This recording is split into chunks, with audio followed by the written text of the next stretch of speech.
Welcome to Orchids, sponsored by Jefferson County Public Schools. I'm Atherton High School correspondent Ashley Vandiver. As we celebrate the 20th season of Orchids, we take a look at our Academy of Louisville partnerships, we check out a new sport for JCPS students, and we meet some creative student inventors.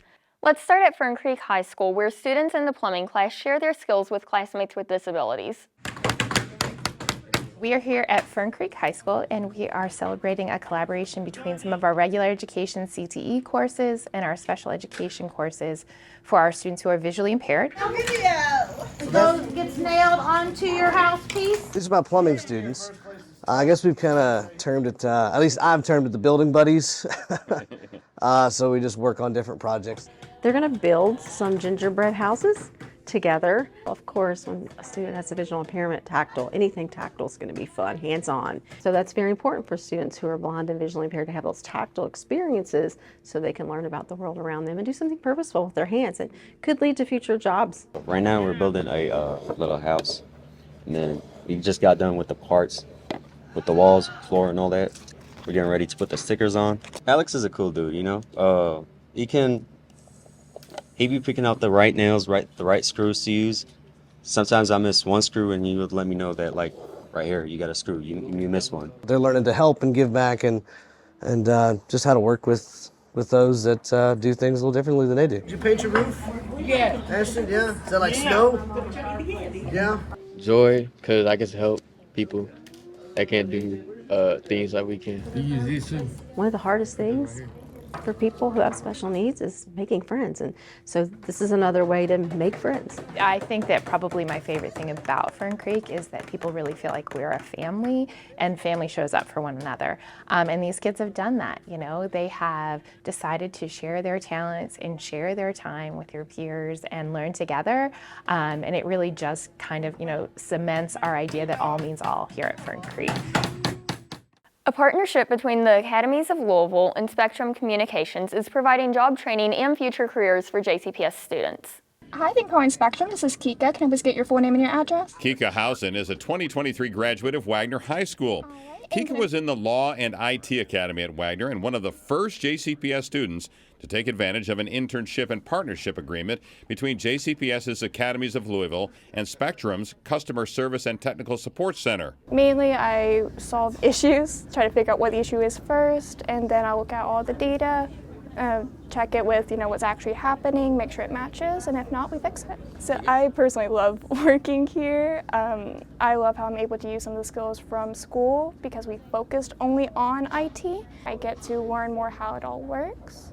And by learning how it all works, I'm able to actually help with my college now. Joining Kika at Spectrum are Darius and Kara, who are current JCPS high school seniors.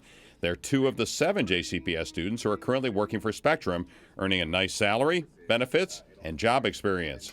We have a great partnership with JCPS to be able to reach into an untapped market of young adults that are perfect fit for what we're trying to do here at Spectrum. They are immersed in the technology that we troubleshoot every day.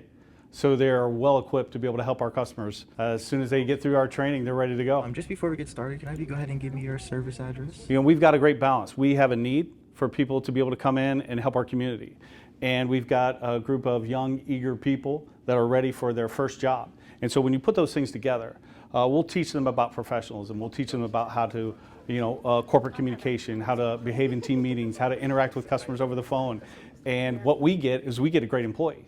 And so between the 2 of us, we're both getting something out of it. Through the Spectrum internship, our students are able to work on their communication skills. Those are skills that are going to benefit them regardless of what they go on to do in life. They learn to problem solve. And then the ones that are already in an IT pathway at our school are able to take the knowledge that they're gaining in that pathway and apply it in real world situations. Improving technical skills and being able to type a lot faster and learning how to talk to people, especially whenever they're angry, because you do get those angry people that call in and you're able to kind of defuse the situation and make sure they end the call and they're happy with the experience that I had with them. I love the job. It's a great, like I said, a great experience. Of course, the pay is great. So I was the only person at Fern Creek who did sign up. I've gotten tons and tons of people who are like, "No, Darius, can I work with you? Can I work with you? How do I get signed up?" and stuff like that. So it's going to be going great. And how long has this been going on for? It's also been kind of a happy accident because of this partnership. is that all of our students are benefiting. So the folks from Spectrum will come out and do resume workshops, interview workshops, and they're presenting to all of the students in the academy. These kids are part of our community, and anything we can do to help them, whether their future is with us or somewhere down the road, by spending time with us after the great training they got from JCPS, they're going to be well equipped for anything that they do. I really like that Spectrum and JCPS have this because a lot of people get to know like more people, more job experience, and kind of know how like real life jobs work. Trilogy Health Services Foundation made a generous donation to the HOSA student chapters at JCPS high schools. I'm thrilled to be here at Marion Seymour High School to make an amazing announcement. I'm also joined by Trilogy Health Services. Over the next 4 years, Trilogy will be offering our HOSA chapters $100,000. HOSA is an organization for future healthcare professionals like the students that I am surrounded by. And when they're in HOSA, they get to travel to national competitions, national conferences. These funds will help them pay for those things, help them pay to travel, but also help them just operate the day-to-day expenses of a HOSA chapter in their schools. We're really, really excited about the generosity that Trilogy has offered us. And we could not think of a better way to support our future employees than through this program, the HOSA program and JCPS. What we've learned through our partnership with JCPS is that while they receive state, federal, and local funds and various grants, that often there are restrictions on those funds, and they may not be able to pay for dues of students who aren't able to afford it. We have about 50 students in HOSA who also do the teaching team. Because of this and our funding issues, we missed out on 2 opportunities for schooling to teach younger children. This donation makes it possible for us to get actual experience within the medical fields and also an opportunity to work within healthcare because of Trilogy. And I have seen the hardships that people have to overcome in order to be able to just attend competition or, buy the supplies needed or their official dress, scrubs, things like that you need to be able to attend competition. So I really want to say thank you so much to Trilogy for this donation. This is really awesome. We hope that by sharing this message today that other companies, individuals, and foundations might be inspired to reach out to JCPS and also find out how they may be able to support, whether it is HOSA or FFA or FBLA, or there are so many organizations like this in JCPS that need additional support so that every student can be part of it. Hudson Middle School is taking to the ice and leading the way for curling to become a popular sport in Jefferson County. Every Thursday at the Alpine Ice Arena, See my pylon right here? Yes, sir. The Hudson Middle School curling team take the ice. Excellent. Past couple of years, we've talked about trying to start a junior curling program. So when Hudson reached out to us about doing an after-school program, it was like it fell right into our lap. There aren't any school-sponsored curling teams in Jefferson County or even in Kentucky. The lack of popularity in the Commonwealth makes sense considering curling is a northern sport that most people only see during the Winter Olympics. So where did this idea come from? I would not take all the credit.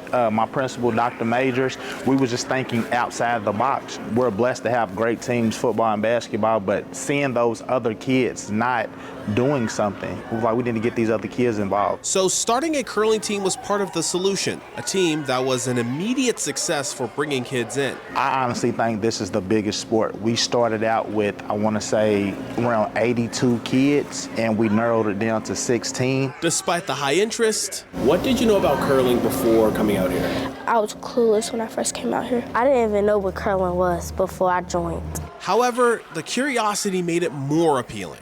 I wanted to try something new, and it's different, and it's unique. I wanted to try something new and try doing something that my family wouldn't usually do. Hudson Athletic Director Michael Lewis says it's a special feeling giving students more opportunities to participate in after-school activities. With us being the West End Middle School, so we have a lot of kids after school. I just watch them walk home and they're not involved. So seeing over half of our students involved in something, that really warms my heart. And while there are no other local teams to compete against, Lewis is optimistic that Hudson students will find opportunities with their teammates. Towards the mid of next year, we're going to go to Cincinnati and Nashville. Those are the closest curling teams and everything, so we're going to watch them. Hopefully we get some competition. The sky's the limit. You know, we don't want to have limitations for our students. More than 20 federal judges from across the country met with students from Central High School's Law Magnet. At least one judge is at each of your student tables who will guide you through this exercise. The ABA, the American Bar Association, has come and they've hosted a program with their judges, and they're here to, work with the students. And we were running through, sort of an exercise, choosing our rights. In a criminal case, juries have to be unanimous. Top three, you're three. And then, we may not have the same three. Judge Wong, he's a state judge in Atlanta. He's easy to talk to, and he led the discussion very well. It's incredibly important that they have this opportunity so that they can see themselves in 15, 20, 30 years from now. Of the Bill of Rights, the 10, we're going to allow you to keep 3 of them. I feel like I can talk to the judges and see what area they specialize in particular and see what I want to do. And I think it's just a great experience for students to be able to talk to people in the profession that they want to do.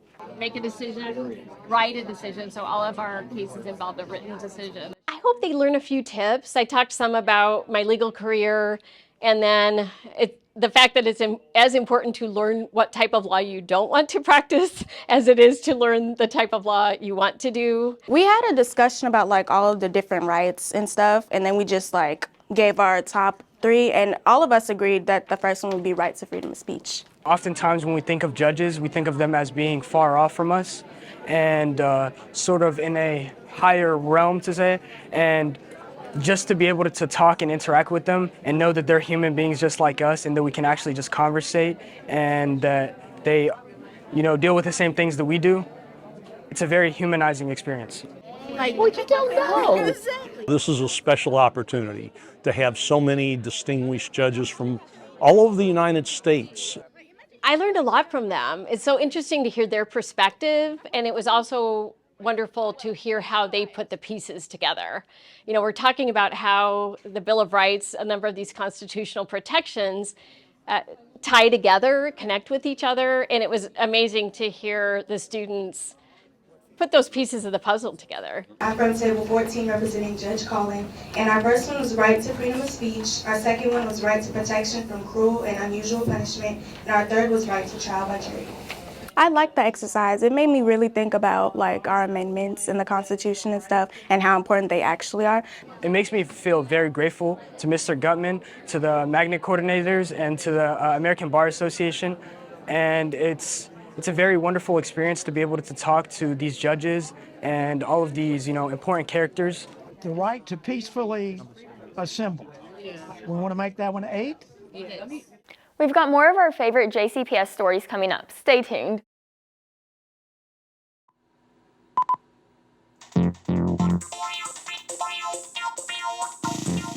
The school district is very excited to bring you this half hour of news and features about the interesting students, their academic achievements, and the challenging instructional programs that make JCPS one of the 5 top urban school districts in America. I'm Fern Creek correspondent Becky Turner, and coming up, I'll tell you how the Louisville area is becoming a cleaner place every day. Hi, I'm Wagner correspondent James Battaglia. Coming up, we have some great advice for this year's freshmen. Excitement, confusion, and a little bit of craziness. It's all part of the first day of high school. We all know the importance of writing, but coming up, I'll show you how students at Frost Middle School have taken it to a whole new level. You won't find Paula, Randy, or Simon here, but these Chancy Isles are just as big of a success. This year, Ballard High School teamed up with the University of Kentucky's Dance Blue, a dance marathon program that raises money for pediatric cancer. Signs like these welcome Japanese students to Ballard High School. I'm Drew Long, and I'll have the story. Students all over JCPS are putting a new spin on an age-old question. Will you go to prom? Hello, and welcome to Our Kids, brought to you by the Jefferson County Public Schools. Earn college credit while in high school. We'll explain how. And welcome to Our Kids, brought to you by the Jefferson County Public Schools. I'm Pleasure Ridge Park High School correspondent Jalen Lovell. I'm nervous. Awesome. I turned too far, I was like, whoa. Stay tuned.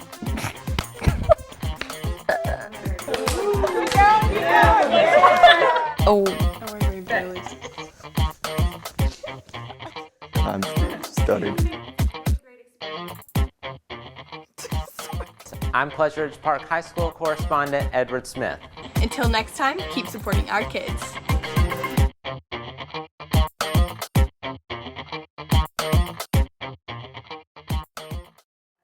Welcome back to Our Kids. I'm Atherton High School correspondent Ashley Vandiver. 2 Manual High School student inventors earned invitations to the American Junior Academy of Science Annual Conference. Check out their cool innovations. I'm Summer Lee, and I'm going to present in the American Junior Academy of Science. I'm Annika Chada, and I'm going to be competing in the American Junior Academy of Science. My project uses this radar to extract unique heartbeat patterns for biometric authentication. So essentially, each individual has a unique heartbeat pattern, just like they have unique fingerprint patterns or unique DNA patterns. And so how this works is the radar, which is this red board, it's going to send a low power radio wave that hits the human body and is reflected back to the radar. This millimeter wave radar sensor is placed at a fixed location, pointing to the person to be authenticated. I basically created a new wheel for a walker. Like currently on normal walkers, you have a straight wheel, which is what you use, but I created an omni wheel, and that's basically an omnidirectional wheel, and that's so this decreases the likelihood of falls when using a walker. You just come forward and you turn right, or you go like this. Here's the cup that just pops right in, and you put the ball bearings in, and then you put on the bouncy ball. And then after that, the problem that I had was all the balls kept falling out whenever I picked it up. Right. So then I put on a ring to keep everything in place and intact. One time on a family vacation, I fainted and I was sent to the ER, and when I woke up, I had many EKG sensors attached to my body. And this was the first time I learned about unique heartbeat patterns because the doctor explained it all to me, which was very fascinating, but the process was just so inconvenient because there were so many sensors and wires attached to my body and I couldn't really move anywhere, which inspired me to wonder, like, is there a way to do this without having all of the contacts? So I developed a contactless and continuous system using this radar. So this is the radar. It's going to transmit the radio wave, and then this is the data collection card. So the received radio signal will be stored to this data collection card. My grandfather about 3 years ago was using a walker and he fell. And after that, it became a really big thing where I was in my NCI class and I just heard a loud thump and I look over and he's on the ground with his walker. And after that, I was like, I need to figure out a way to make sure these falls don't keep happening. Something happened and he just tripped and fell. So after that, I wanted to try and make a difference and make an impact by coming out with something that could try and help this problem. I want to do something in tech, something in engineering. I've always loved to make things. There's like a stigma that women aren't as interested in STEM, and actually after a while, like statistically, a lot of women lose interest in STEM after a certain age because of societal standards. So I want to inspire them to like continue pursuing their interests. For the Jefferson County Traditional Middle School's STEP team, it's the sisterhood that brings them together.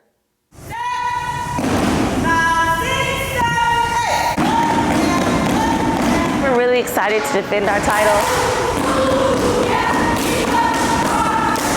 We have a title to defend, and we have an expectation that we come ready. And so I'm really pushing my girls to be on the level that I know they can be, and I think they're definitely rising to that occasion. We get real competitive because we want to be number one again. Like, be in first place for the first time ever. It was a great feeling. It made us feel so good. It made us feel proud of ourselves. It encouraged us to go harder, do better. Last year getting ready, it was very, very nerve-wracking. But this year, for me personally, it's like a little bit easier because I know what to expect. What's been your favorite part about being on the team? To be honest, The sisterhood. Bonding with good people. That's basically it. I mean, yeah, we win. I enjoy that, but I really enjoy the people more than I enjoy winning. What makes sisterhood unique is because y'all have to be one band, one sound, and if y'all have sisterhood, y'all build like a relationship together, then you're gonna know like y'all can work together and have the same mindset. So the steps will be precise. Sisterhood to me is a bond between girls, because you know boys sometimes not really it. So us coming together, you know, we have our girl talk sometimes before practice. We have breaks, like 10-minute breaks before practice. We just talk, kick it. You know, it's really cool. I love this step team. I love the sisterhood. I love our bond.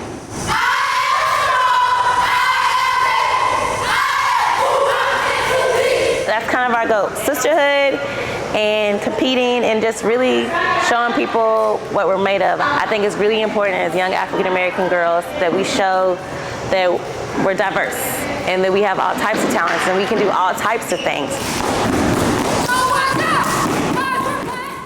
Eastern High School earned a Special Olympics National Unified Champion School designation, and the celebration was joyous. It's what you imagine you would want the school that your kid went to be like.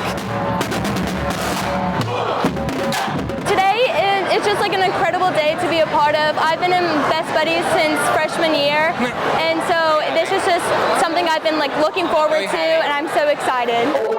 Kentucky, we have Eastern High School. It just tells you what a great culture we have here, that students really care for each other and want to see each other be successful, and it doesn't matter who you are, it doesn't matter your background, it doesn't matter any struggles that you might face in life, they're going to support you.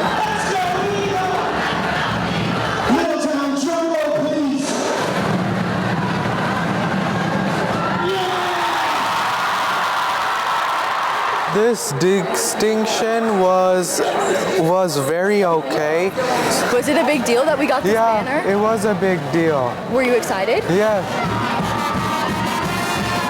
My favorite part was probably getting to walk the banner around the school and hear everybody applaud for our banner that we worked so hard to earn. We put so much hard work into this, and just getting to see this and getting to be a part of it is so amazing, and we're just all so proud of ourselves and everything that we accomplished. I'm going to get a chant going that goes,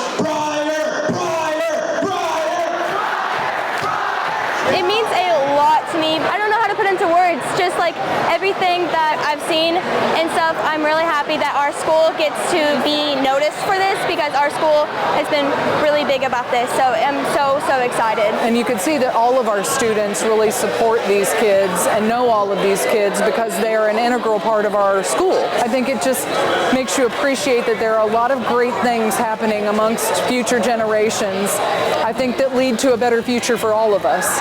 Bowen music teacher Amy Cuenca shares her musical talents in and out of the classroom. And sing. Hey, Jim Josie. I am Amy Cuenca, and I teach music at Bowen Elementary School. I try to keep the vibe really calm and help my students feel excited about music when they come in, but in a way where they can sit and they know that it's going to be a place where they're accepted and loved, and where they can just use music in whatever way works best for them. And you guys are doing such a great job of keeping these sticks still. From the first day of school, my kindergartners are playing instruments. And within 2 or 3 weeks, they learn how to play xylophones and glockenspiels. My older kids learn how to play ukulele. We do some bucket drumming. At that point, they're really reading musical notations and are really getting further in their musicianship. One of the things I love most about being a teacher is that it allows me to also be a performing musician. So I sing with a local cover band. I also sing the national anthem at lots of venues around the state.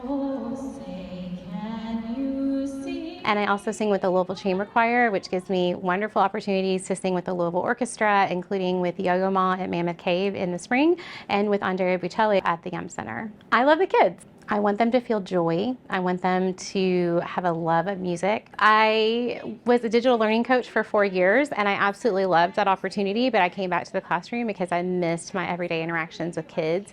And getting to do music with kids is just such a fun way to spend every day. And I love getting to hear what they remember from my classroom. Sometimes I'm surprised because sometimes it's not those lessons that I spend weeks planning, but it's the day-to-day things that we do that just help my kids to feel excited about about music and that they just enjoy learning and enjoy the atmosphere. So it's really rewarding when I get to run into these students, and it helps to remind me of why I do what I do.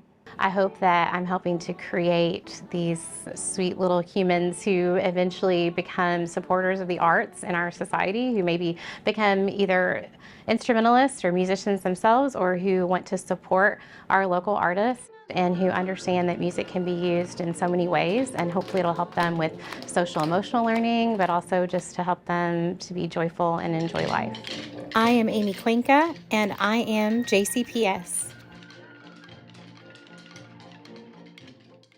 The JCPS superintendent discussed new research from Stanford and Harvard that found JCPS students' post-COVID reading recovery was one of the best in the country among urban districts. Very positive data to show here today about Jefferson County Public Schools. We are one of the leaders in getting student learning and success back to pre-pandemic levels. What the researchers found in JCPS, math and reading recovery is higher than the entire Commonwealth of Kentucky average. And so we took a look at all the districts in Kentucky. JCPS is ahead of the average in the Commonwealth of Kentucky. Reading recovery was among the best of the nation's largest school districts. Black students have achieved at higher rates, catching up to pre-pandemic levels faster than many other groups, including other districts around the nation. Black students almost had a half a grade level equivalent improvement in reading, and Hispanic students had a third of a grade level equivalent in math. This just shows that our focus on racial equity is achieving the goals that we want, which are outcomes for students. One of the things that he didn't share in the data as well about Jefferson County is that students who are in poverty here grew at twice the rate of non-poor students. All students grew, which is exactly what you want to see in your data. But what you also want to see is that students in poverty are growing at a rate that will allow us to say that poverty, your race, your English language learner status, no longer influences your ability to achieve in school. And so that is incredible gains for our kids that I think it's important for us to celebrate as a community. I want to say this does not mean we're saying, like, let's wave the flag, we've won.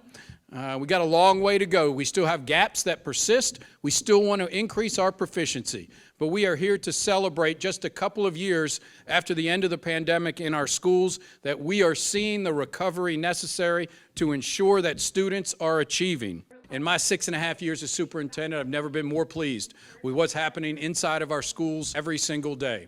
From our new curriculum and our approaches to literacy instruction, to our math instruction, to our Academies of Louisville, to the Explore pathway. Amazing things are happening every day in JCPS.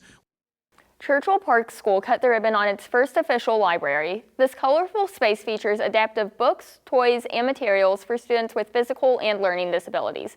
The school now has a centralized space with books organized in color-coded bins by topic designed to foster independence and a sense of belonging. Congratulations to Atherton High School junior Nadine Seckman for winning first place in the Kentucky Derby Museum's art competition. Thanks for watching our show. You can find entire episodes on our JCPS YouTube channel. Until next time, keep supporting our kids.